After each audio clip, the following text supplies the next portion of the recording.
I stared at the photo on my phone, my thumb hovering over the screen like it had a mind of its own. There she was, my best friend Lena, smiling that wide, carefree smile of hers, arms slung around my ex-boyfriend Mark's shoulder, and she was wearing my favorite red blouse, the one with the delicate lace trim that I'd lent her months ago and forgotten about.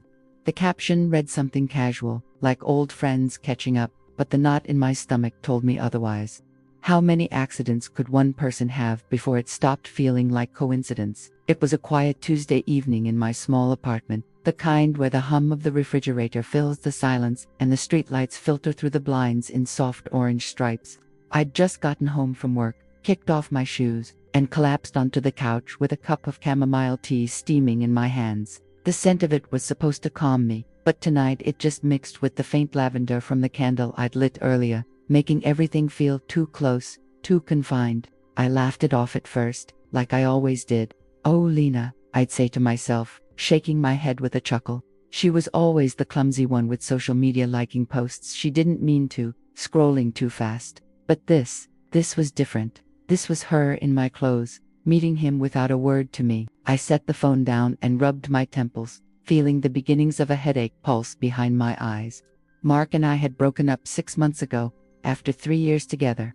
It wasn't dramatic, no screaming matches or thrown dishes. Just a slow unraveling, like a sweater with a loose thread. He wanted more adventure, he said, more spontaneity.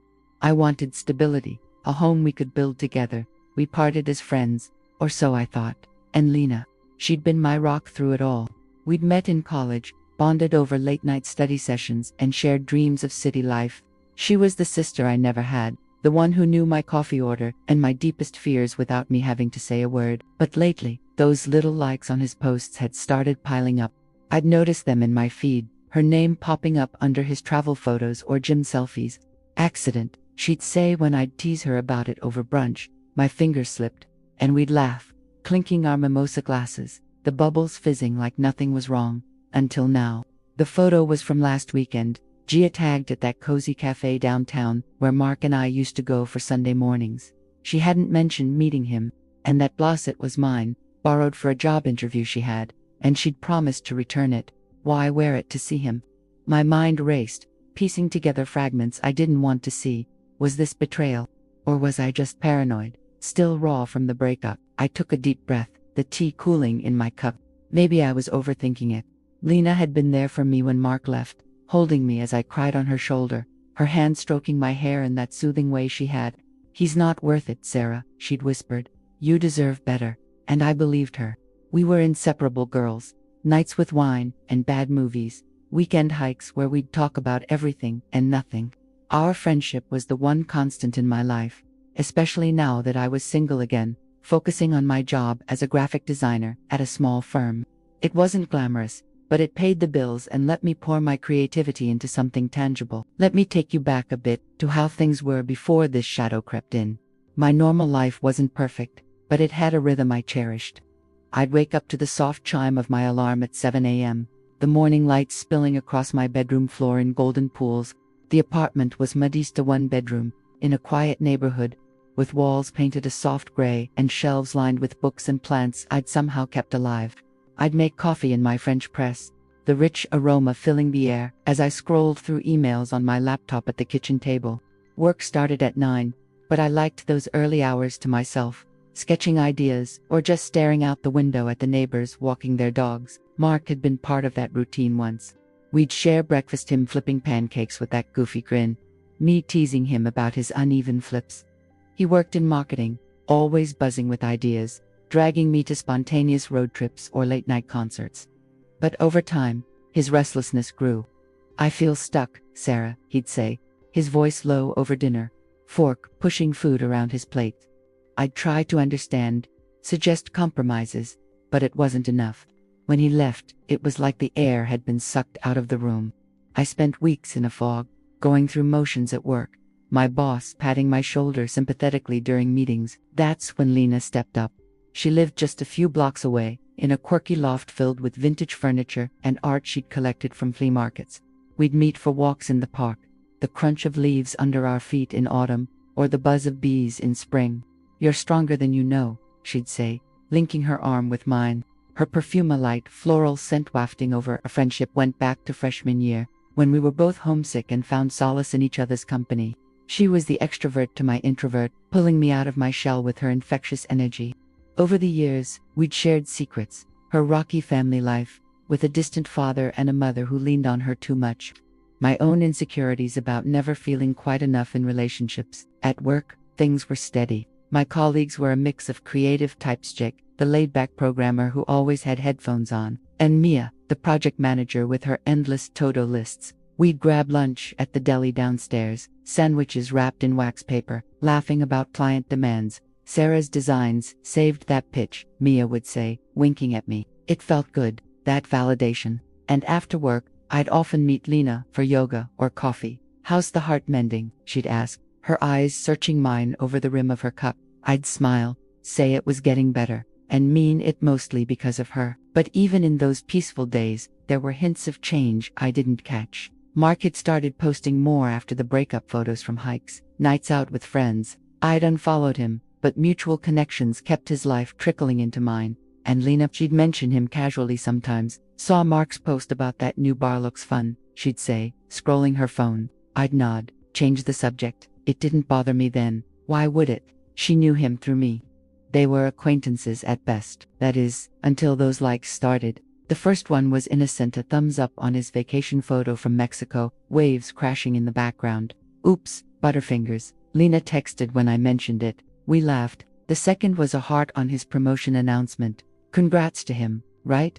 she said over the phone, her voice light. I agreed, pushed it aside, but they kept coming 3, 4, 5 times. Each one, a tiny prick, like a thorn I couldn't see. And now, this photo. I sat there on the couch, the tea forgotten, my heart thudding a little too hard. Was I imagining things? Lena had borrowed clothes before we were the same size, shared wardrobes like sisters. But to wear it to meet Mark, without telling me, I picked up the phone to text her, fingers typing and deleting. "Hey, saw the pic, fun catch up." "No, too casual." "Why my blouse?" "Too accusatory." I set it down again, the screen going dark. Maybe tomorrow I'd ask in person. For now, the doubt lingered, a quiet whisper in the back of my mind. The next morning arrived, gray and heavy, the kind of sky that presses down on your shoulders before you've even opened your eyes.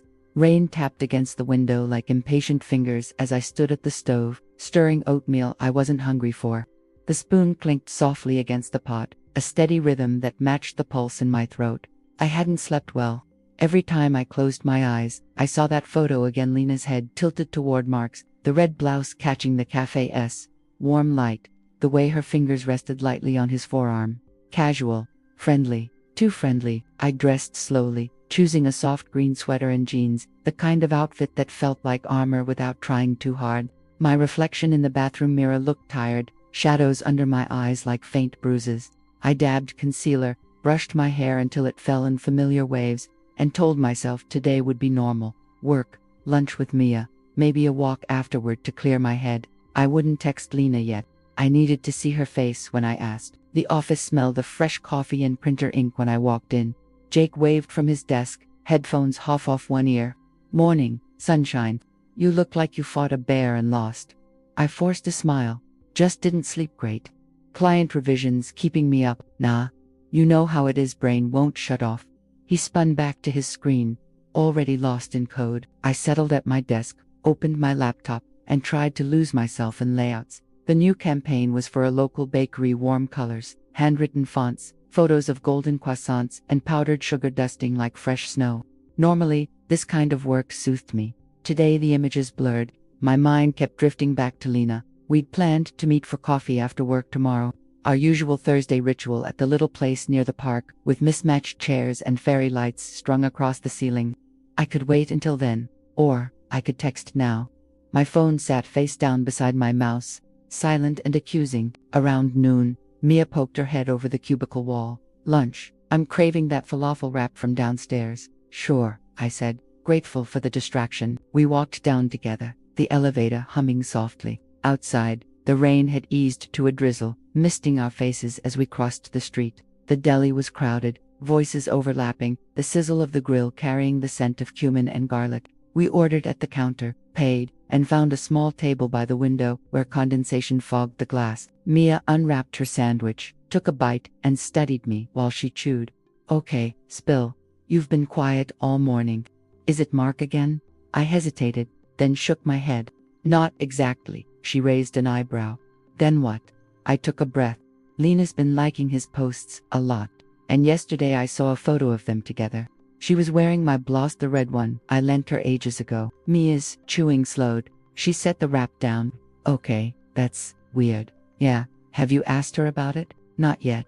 I didn't want to sound paranoid. You're not paranoid if it's happening more than once. She wiped her hands on a napkin, her voice gentle but firm. Sarah, you've been through enough. If something feels off, trust it. I nodded, staring at the sesame seeds scattered across my plate. I know, she's my best friend. She's the one who got me through the breakup, which is exactly why this would hurt more, Mia said quietly. But friends don't sneak around wearing your clothes to meet your ex. That's not clumsy scrolling. That's deliberate. Her words landed like stones in still water. I felt the ripples spread through my chest. The rest of the day passed in a haze. I finished the bakery mock-ups, sent them for approval, answered emails on autopilot. When 5 o'clock came, I packed up quickly and walked home instead of taking the bus. The air was cool now, the drizzle gone, leaving sidewalks slick and reflective. Streetlights flickered on one by one, their glow pooling in shallow puddles. I passed the park where Lena and I used to sit on the bench by the fountain, sharing earbuds and listening to old playlists. The memory felt fragile, like something that might shatter if I looked at it too long. That evening I cooked pasta simple, with olive oil, garlic, and chili flakes. The kitchen filled with the sharp scent of sautéing garlic, the hiss of oil in the pan. I ate standing at the counter, fork twirling noodles, staring at nothing. My phone buzzed once, a text from Lena. Hey you, still on for tomorrow? I miss your face. I stared at the message until the screen dimmed. My thumb hovered over the keyboard. I typed, yeah, see you then. Sent it before I could overthink. Then, I opened Instagram again. Against my better judgment, Mark had posted a news story, a short video of him walking through the farmer's market, paper bags in hand, sunlight slanting through the stalls. The music was soft acoustic guitar, and there, in the background, just visible over his shoulder for half a second, was Lena. Same red blouse. She was laughing at something he'd said, head thrown back, hand touching his arm again. My fork clattered into the sink. I stood there, heart hammering, garlic still lingering on my tongue. The apartment felt suddenly too small, the walls pressing in. I grabbed my phone and scrolled back through her likes. There they were, dozens now, stretching back weeks. Concert photos he'd been tagged in, a sunset he shot from a rooftop, a gym selfie with the caption progress, not perfection. Each one hearted or liked by Lena B92, my best friend. I didn't cry, not yet. Instead, a strange calm settled over me, the kind that comes right before a storm breaks. I rinsed my plate, dried my hands on a dish towel that still smelled faintly of lemon detergent, and sat on the couch. The clock on the wall ticked steadily. 8:47 p.m. Tomorrow I would see her. Tomorrow I would ask. But that night, sleep didn't come easy. I lay in the dark, listening to the occasional car pass outside, the faint drip of the kitchen faucet I'd been meaning to fix. My mind replayed every conversation, every hug, every time she'd said, I've got you. And beneath it all, the quiet. Thursday came with a deceptive brightness. The sky had cleared overnight, leaving everything washed clean, the kind of blue that makes you believe the world is simple again. I woke early, made coffee the way I always did, dark roast, no sugar, steam curling up in lazy spirals, and sat at the kitchen table watching the light shift across the floorboards. My hands were steady as I lifted the mug, but inside I felt like glass about to crack. Today I would see Lena. Today I would know. I chose my words carefully in my head while I got ready. Nothing accusatory, just honest. I saw the photo. I've seen the likes. I need to understand what's going on. Direct, the way Auntie May always says you should speak when your heart is trembling. Quiet voice, steady eyes, no shouting. Shouting gives the other person permission to shout back. Quiet makes them listen. The cafe was only a 10-minute walk from my place. I left early so I could arrive first. Claim our usual corner table near the window, where the afternoon sun slanted in and turned the wooden tabletop gold.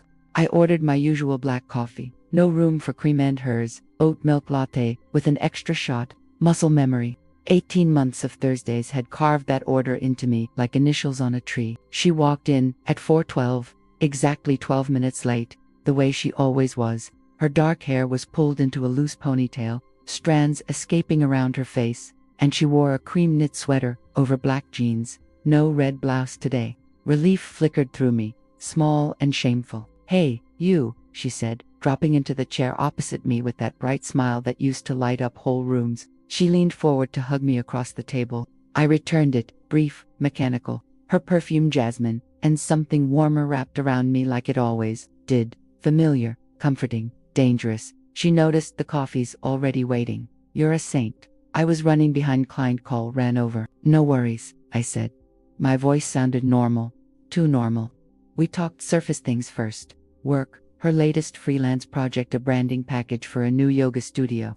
My bakery campaign, the barista who always drew little hearts in the foam. Safe territory. But every time she laughed, every time her fingers brushed the rim of her cup, I saw the red blouse again, saw Mark's shoulder under her arm. Finally, there was a lull. The cafe noise faded to background hum, spoons against porcelain, low conversations, the hiss of the espresso machine. I took a slow sip of coffee. It tasted bitterer than usual. "Lena," I said quietly. She looked up, eyebrows lifting. "Yeah, I saw the photo. You and Mark, at the cafe last weekend." Her smile faltered for half a second, barely noticeable, but I caught it. Then it came back, softer. "Oh yeah, we ran into each other downtown. Small world, right? You were wearing my red blouse." She blinked. "Was I God? I'm terrible with returning things. I still have your gray scarf too, don't I?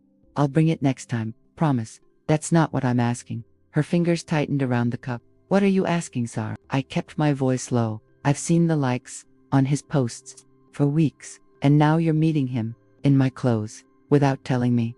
She looked down at the table, tracing a knot in the wood with her thumbnail. For a long moment, she said nothing. When she spoke again, her voice was smaller than I'd ever heard it. "I didn't mean for it to happen like this." My stomach dropped. "Like what?" She exhaled, long and shaky. "After you two broke up, he reached out, just to check on you," he said. "I told him you were doing okay. We talked a little, then a little more. It was nothing at first. Coffee here and there. He was lonely. I was, I don't know, trying to be a good friend to both of you." I stared at her. A good friend. I know how that sounds. She met my eyes now, hers shiny. I told myself it was innocent, that I was just being there for him the way I was for you. But then, feelings happened. I didn't plan it. I swear I didn't. The words landed like slow punches, each one stealing a little more air. "You have feelings for Mark." She didn't answer right away. She just looked at me, tears pooling but not falling. "I'm sorry, Sarah." I tried to stop it. I really did. I felt something cold and sharp bloom in my chest. Not rage, not yet. Just a deep, aching clarity. "How long?" 3 months, she whispered. "Maybe a little more." 3 months. While she held me when I cried. While she told me I deserved better. While she promised we'd always have each other. I pushed my chair back. The legs scraped loudly against the floor. Heads turned. But I didn't care. "I need to go," I said. "Sarah, please, don't." My voice cracked on the word. I swallowed hard. "Just don't." I walked out without looking back. The bell above the door jingled, cheerful and wrong. Outside, the air felt too bright, too clean. I crossed the street on autopilot, legs moving while my mind spun.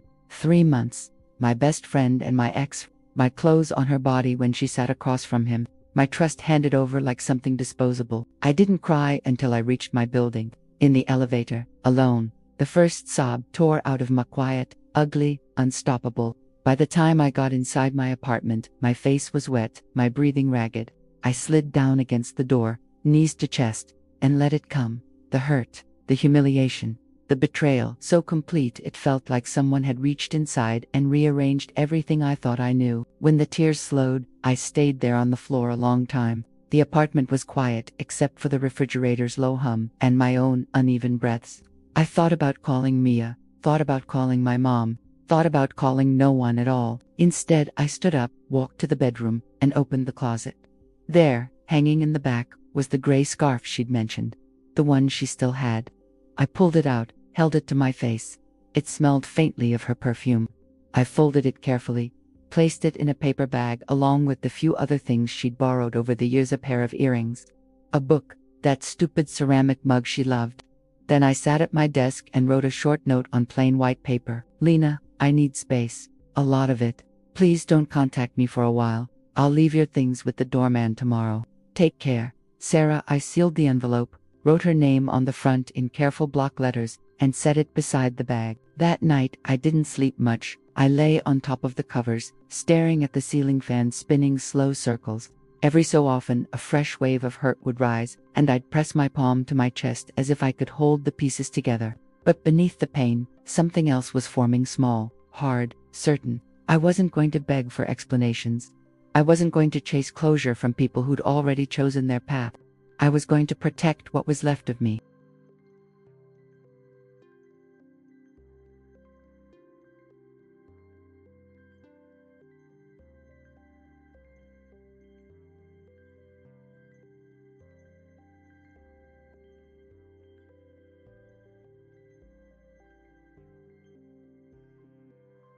The days after that Thursday blurred into something quiet and deliberate. I didn't scream. I didn't throw things.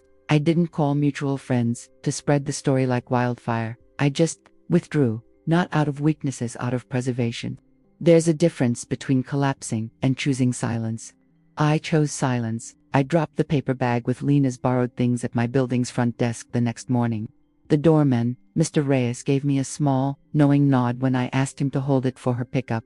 Everything okay, Ms. Sarah? He asked, voice low like he already sensed the weight. Getting there, I told him, and I meant it. At work, I kept my head down. The bakery campaign wrapped successfully. Client loved the final designs. Sent a glowing email that made Mia clap her hands when she read it aloud in our morning stand-up. I smiled, thanked everyone, accepted the small round of applause, but inside I felt hollowed out, like someone had scooped away the soft parts and left only the frame. Mia noticed, of course. She didn't push, but on Friday she slid a coffee onto my desk, mid-afternoon caramel latte, extra foam, the way I liked it when I was pretending everything was fine. You don't have to talk, she said, perching on the edge of my desk, but I'm here when the words want out. I looked up at her. She admitted it. 3 months. Feelings. All of it. Mia's face tightened, but she didn't gasp or curse. She just exhaled slowly through her nose. I'm so sorry, Sarah. Yeah. I stared at the coffee lid, tracing the little sip hole with my thumb. I left her things with the doorman. Told her, I need space. Good. She squeezed my shoulder once. Firm. You don't owe her explanations or second chances. Not right now. I nodded. The gesture felt small but solid. That weekend I cleaned, not the frantic, angry kind of cleaning, slow, methodical. I wiped down baseboards I hadn't touched in years. Organized the bookshelf by color instead of author for the first time ever. Washed every dish even though the dishwasher was half full. The scent of lemon cleaner filled the apartment, sharp and clarifying. I moved furniture an inch here, 2 inches there, just enough to feel like the space belonged to me again. Alone in the quiet, I let myself feel the absence, not just of Markovlina too. The hole she left was bigger, deeper, because I hadn't expected it. Sunday evening, I sat cross-legged on the living room floor with a box of old photos I'd pulled from the closet. Pictures from college, Lena and me at our first dorm party, arms around each other, eyes bright with cheap wine and possibility. Graduation day, mortarboards tilted, her hugging me so hard my tassel swung into her face. A trip to the coast 3 summers ago, wind, whipping our hair, both of us laughing into the camera while waves crashed behind us. I studied her face in each one. The same smile I'd trusted for over a decade. The same eyes that had looked at me last week and said, I'm sorry, like sorry could stitch anything back together. I didn't tear them up. I didn't burn them. I just put them back in the box, taped it shut, and slid it to the top shelf where I wouldn't reach for it accidentally. Some memories deserve to stay memories, not treasures. Just things that happened once. Monday morning my phone buzzed with a text from an unknown number. I almost ignored it, but curiosity won. It was Lena. Sarah, I know you asked for space, and I'm trying to respect that. I just need you to know, I never wanted to hurt you. I hate myself for this. If you ever want to talk, I'm here. No pressure. I'm so sorry. I read it twice. My thumb hovered over the reply button longer than it should have. Then I blocked the number. Not out of cruelty, out of boundary. There's a difference. The rest of the week passed without incident. No surprise appearances at my door. No flood of messages from mutual friends asking what happened. Either she hadn't told anyone, or the people who knew us both were giving me the same grace I was trying to give myself. Friday night I met Mia and Jake for drinks after work, not a big night out, just the three of us at the quiet bar 2 blocks from the office, low lighting, jazz playing soft enough you could still hear yourself think. I ordered a gin and tonic, extra lime. When the glass arrived, condensation already beating on the outside, I took a long sip and felt the cold spread through my chest like medicine. Jake raised his beer. To surviving another week. Mia clinked her glass against his, then mine. And 2 better ones ahead. I smiled small, real. I'll drink to that. We talked about everything except the obvious. Jake's terrible date last weekend. Mia's ongoing feud with her upstairs neighbor over the washing machine schedule. My upcoming freelance project, a children's book cover I was excited about. Normal conversation. Normal laughter. It felt like breathing after holding my breath for days. Later, when Jake stepped outside to take a call, Mia leaned closer. "You're doing okay." "Getting there," I said again. This time, it felt truer. She studied me for a moment. "You're stronger than you think. You know that." I shrugged. "I'm just tired of bleeding for people who don't notice the mess." She nodded slowly. "Then stop. You get to choose who gets pieces of you now." The words settled somewhere deep. Not dramatic. Just true. When I got home that night, the apartment smelled faintly of the cedar candle I'd lit earlier. I kicked off my shoes, poured a glass of water, and stood at the window, looking down at the streetlights. Cars passed in slow motion. A couple walked hand in hand under an umbrella, even though it wasn't raining. Life kept moving. So would I. I didn't check Instagram. I didn't search for their names. I didn't need to see proof anymore. The truth was already inside me, shard final, and strangely freeing. I turned off the living room light, walked to the bedroom, and for the weeks that followed felt like learning to walk again after a long illness. Not dramatic leaps, just small, careful steps. 1 foot in front of the other. Breathe, repeat. I started small. Monday mornings, I took the long route to work, cutting through the park instead of staying on the main street. The path wound past the fountain where Lena and I used to sit, but I didn't avoid it. I walked right by, listened to the water trickle over stone, felt the mist touch my face, and kept going. It wasn't defiance. It was reclamation. This park was mine too. At the office, the rhythm steadied. The bakery client came back with a bigger project packaging redesign for their whole holiday line. I threw myself into it the way you do when you need something to hold on to. Sketch after sketch, color palettes pinned to my corkboard like tiny flags of progress. One afternoon, Jake leaned over my shoulder, squinting at the screen. "That gingerbread house illustration is killer," he said. "You've got a real knack for making things look warm without being cheesy." "Thanks," I murmured, trying to keep it honest. He nodded like he understood more than the words. "You've been different lately, in a good way, quieter, but solid." I met his eyes for a second. Solid feels right. Mia started inviting me to her Thursday night book club, not the pretentious kind, with wine and literary debates, but a loose group of women who met at a cozy independent bookstore downtown. They read everything: thrillers, romance, quiet memoirs about grief and second chances. The first time I went, I sat in the back row of mismatched armchairs, clutching chamomile in a chipped mug, mostly listening. When it was my turn to speak about the book, a story about a woman rebuilding after losing her entire support system, I surprised myself. "I think the hardest part isn't the loss itself," I said softly. "It's realizing the people you trusted to catch you were the ones who let go first. But then you learn your arms are strong enough to hold yourself." The room went quiet in that gentle, attentive way. No one rushed to fill the silence. A woman across from me, mid-40s, silver streaks in her hair, nodded slowly. "That's the part they don't tell you in the self-help books," she said. "The falling hurts. The landing teaches you how to stand." I left that night feeling lighter, like I'd exhaled something I'd been holding for months. I also started therapy, not because I was falling apart, but because I wanted to understand how I'd missed so many signs. My therapist's office was on the 3rd floor of an old brick building, small waiting room with potted ferns and soft instrumental music. Her name was Dr. Ellis. She had kind eyes behind round glasses and never rushed me. In our 3rd session, I told her about the red blouse. "I keep coming back to that detail," I said, twisting a tissue between my fingers. "It feels so petty, but it's the thing that keeps stinging." My clothes, on her body. Meeting him, Dr. Ellis leaned forward slightly. It's not petty. Clothes carry memory. They carry scent, shape, history. When someone takes something that intimate and uses it in a context that excludes you, it's a violation, not just of friendship, of identity. You're grieving the version of yourself you shared with her. I let the words settle. They didn't erase the hurt, but they gave it shape. Something I could hold instead of something that kept cutting me from the inside. I didn't ask about Mark. I didn't need to know if they were still together, if it had fizzled, if it had deepened. That chapter was closed. The only story I was writing now was mine. One Saturday in early December, I went to the winter market alone. The air smelled of roasted chestnuts and pine. Strings of lights draped between stalls, glowing against the early dusk.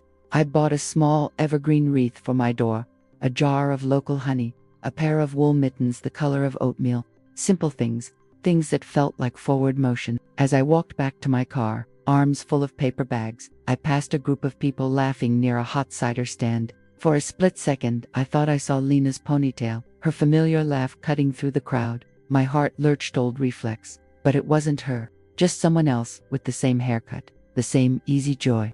I kept walking. That night, I hung the wreath on my door. The scent of pine drifted into the hallway every time I came home. I lit candles more often, now cedar, vanilla, whatever felt warm.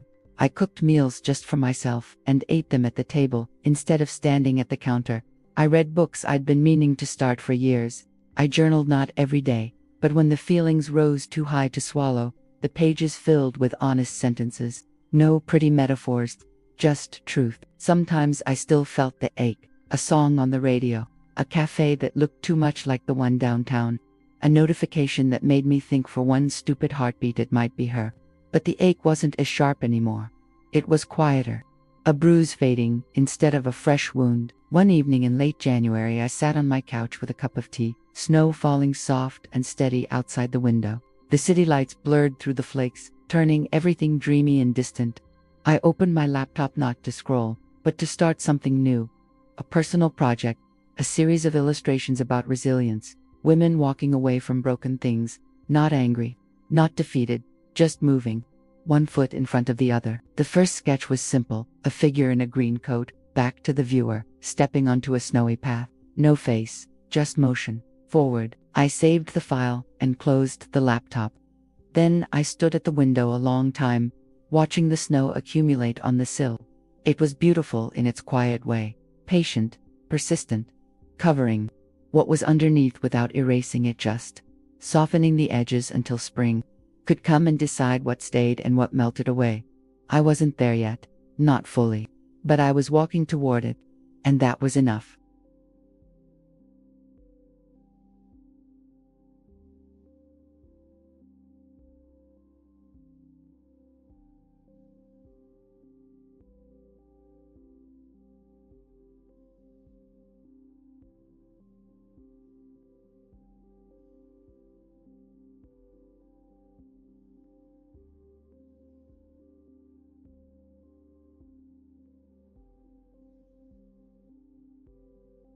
Spring arrived without fanfare. One day the air still carried winter's bite. The next, the cherry blossoms along the main avenue opened all at once, pale pink petals drifting like slow confetti. I walked under them on my way to the office, petals catching in my hair, sticking to the shoulders of my coat. I didn't brush them away. I let them stay until the wind took them. The holiday packaging project had launched in stores the week before. I passed one of the bakeries on my lunch break and saw my designs on every shelf. Warm, gold foil, delicate script, little illustrated sprigs of holly and cinnamon sticks. A teenage girl was taking a photo of the box in her hands, smiling like she'd found something special.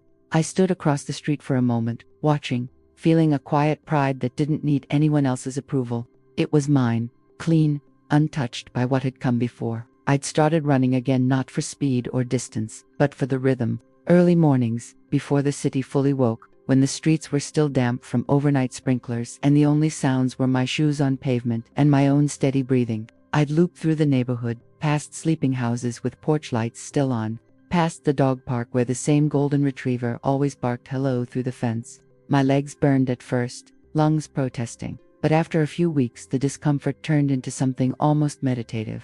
Each step reminded me, I am here, I am moving. I am choosing this. One Saturday, I met my mother for brunch at the little diner she'd loved since I was small. Vinyl booths, coffee that never quite tasted fresh, waitresses who remembered your order even if you hadn't been in for years. She slid into the seat across from me, gray hair pulled into a neat bun, eyes searching my face the way only mothers can. "You look steadier," she said after the waitress set down our plates. Eggs over easy for her, avocado toast for me. "I feel steadier," I answered. No elaboration. She didn't need it.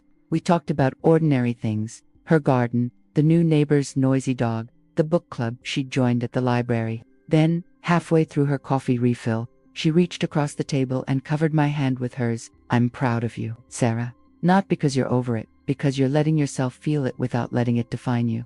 Her thumb brushed my knuckles once, soft. I turned my hand palm up and held hers properly. We stayed like that until the check came. Later that afternoon, I went to the art supply store downtown. The bell jingled as I stepped inside. The familiar smell of paper, charcoal, and acrylic paint wrapped around me like an old friend. I wandered the aisles slowly, picking up brushes I didn't need, running my fingers along stacks of watercolor paper. In the back corner, I found a small sketchbook with thick, creamy pages perfect for ink and wash. I bought it, along with a set of fine-tipped pens in muted earth tones. That evening, I sat at my kitchen table, the window open to let in the soft spring air. I opened the sketchbook to the first blank page and began to draw. No plan, just lines, a path curving through trees, a figure walking alone but not lonely, petals falling around her shoulders. The pen moved steadily, the ink bleeding just enough to feel alive. When I finished, I didn't sign it. I didn't need to. It was for me. Months passed in that gentle way. Summer came, humid and golden. I traveled once 5 days in a coastal town to hours north. I rented a small cottage with salt-worn shingles and a porch that overlooked the water. I read on the beach until my skin turned pink, walked the tide line collecting smooth stones, ate fish tacos from a stand run by an older man who called everyone honey. I didn't post photos. I didn't text anyone updates. I just lived it, quietly, fully. When I came home, the apartment smelled faintly of dust and stillness. I opened every window, lit incense that smelled like rain and cedar, and unpacked slowly. Among the souvenirs, a jar of sea glass, a postcard I'd never. Melly found space I hadn't noticed before, room for new things, new habits, new people. Maybe, when I was ready, I still thought of Lena sometimes. Not with rage, not with longing, just a soft acknowledgement. She had been part of my story. A big part, but not the whole story. Mark, too. Their choices were theirs.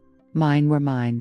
And mine were beginning to feel like enough. One crisp October evening, I stood on my balcony, mug of tea warming my hands, watching the city lights come on one by one. The air carried the faint scent of wood smoke from someone's chimney. A child laughed somewhere below, sharp and joyful. I closed my eyes and breathed it all in, the good, the ordinary, the hard-won peace. I wasn't unbroken. Maybe no one ever is after something like that, but I was whole in a different way. Scarred, yes, stronger because of it. And that, I decided, was the quietest kind of victory.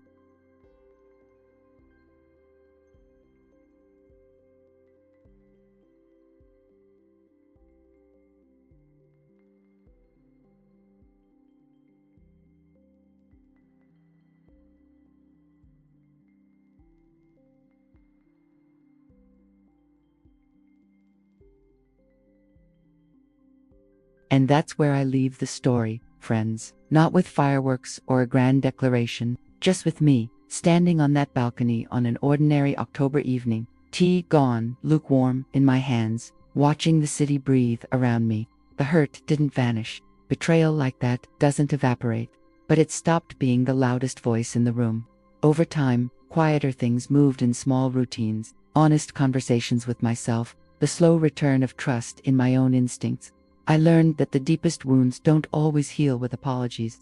Sometimes they heal with distance, with choices, with the simple, stubborn decision to keep walking forward even when your knees still shake. Lena and Mark, I don't know where they landed. I stopped looking. Their story stopped being mine the moment I chose to close the door. And closing that door didn't make me bitter. It made me careful.